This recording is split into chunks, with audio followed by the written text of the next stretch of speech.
Malam kali ini saya akan membacakan mengenai Peraturan Menteri Keuangan Republik Indonesia Nomor 227 PMK.09/2021 tentang pengendalian gratifikasi di lingkungan Kementerian Keuangan. Saya akan langsung merujuk pada Pasal bagian kedua kategori gratifikasi pasal 4 ayat 3. Gratifikasi yang tidak wajib dilaporkan sebagaimana dimaksud pada ayat 1 huruf B meliputi A. Pemberian dalam keluarga yaitu kakek, nenek, bapak, ibu, mertua, suami, istri, anak, menantu, anak angkat, wali yang sah, cucu, besan, paman atau bibi, kakak atau adik atau ipar, sepupu dan keponakan sepanjang tidak terdapat benturan kepentingan. B. Keuntungan atau bunga dari penempatan dana, investasi atau kepemilikan saham pribadi yang berlaku umum. C. Manfaat dari koperasi, organisasi, kepegawaian atau organisasi yang sejenis berdasarkan keanggotaan yang berlaku umum. D. Perangkat atau perlengkapan yang diberikan kepada peserta dalam kegiatan kedinasan seperti seminar, workshop, konferensi, pelatihan, atau kegiatan sejenis yang berlaku umum.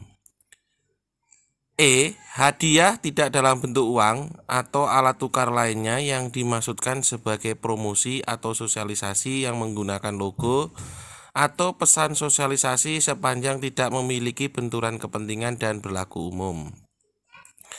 F. Hadiah, apresiasi atau penghargaan dari kejuaraan, perlombaan atau kompetisi yang diikuti dengan biaya sendiri dan tidak terkait dengan kedinasan. G. Penghargaan, baik berupa uang atau barang yang ada kaitannya dengan peningkatan prestasi kerja yang diberikan oleh pemerintah sesuai dengan peraturan perundang-undangan yang berlaku. H. Hadiah langsung atau undian, diskon, rebat, voucher, poin reward atau souvenir yang berlaku umum dan tidak terkait kedinasan. I. Kompensasi atau honor atau atas prestasi di luar kegiatan kedinasan yang tidak terkait dengan tugas dan kewajiban, sepanjang tidak terdapat benturan kepentingan dan tidak melanggar peraturan atau kode etik pegawai atau pejabat yang bersangkutan. J. Kompensasi yang diterima terkait kegiatan kedinasan seperti honorarium, transportasi, akomodasi, dan pembiayaan yang telah ditetapkan dalam standar biaya yang berlaku di instansi penerima gratifikasi sepanjang tidak terdapat pembiayaan ganda, tidak terdapat benturan kepentingan, dan tidak melanggar ketentuan yang berlaku di instansi penerima. K. Karangan bunga sebagai ucapan yang diberikan dalam acara seperti pertunangan, pernikahan, kelahiran, kematian, akikoh, baptis, khitanan, potong gigi, atau upacara adat atau agama lainnya, pisah sambut, pensiun, promosi jabatan. L. Pemberian terkait dengan pertunangan, pernikahan, kelahiran, akikoh, baptis, khitanan, potong gigi, atau upacara adat atau agama lainnya dengan batasan nilai sebesar Rp1.000.000 setiap pemberi. M.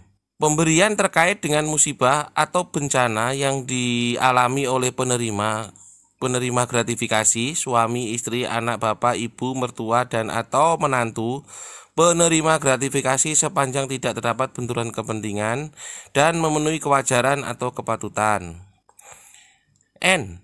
Pemberian sesama rekan kerja dalam rangka pisah sambut, pensiun, mutasi jabatan, atau ulang tahun yang tidak dalam bentuk uang atau alat tukar lainnya paling banyak senilai Rp300.000 setiap pemberian per orang dengan total pemberian tidak melebihi Rp1.000.000 dalam 1 tahun dan dari pemberi yang sama sepanjang tidak terdapat benturan kepentingan.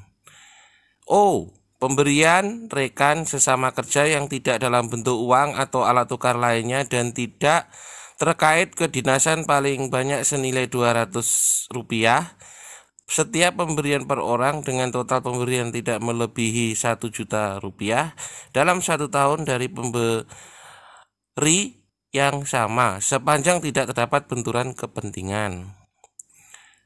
P. Pemberian berupa hidangan atau sajian yang berlaku umum. Dan Q yang terakhir, pemberian cenderamata atau plakat kepada instansi dalam rangka hubungan kedinasan dan keagamaan, baik di dalam negeri maupun di luar negeri sepanjang tidak diberikan untuk individu pegawai atau penyelenggara negara. Jadi ini adalah batasan-batasan mengenai gratifikasi yang tidak perlu dilaporkan. Baik batasan-batasan berupa barang, sifat, maupun nilai nominalnya. Apakah ini bisa dapat dianggap sebagai penghasilan? Bisa, dan ini dilaporkan dalam SPT tahunan dan atau LHKPN atau LHKASN yang wajib untuk melaporkannya, sehingga dapat diperhitungkan sebagai penghasilan yang belum dipotong pajak karena dari sifat pemberiannya adalah diberikan secara langsung dan tidak terkait dengan penghasilan antara pemberi kerja ke yang menerima, tetapi ini adalah pemberian dalam bentuk uang atau barang.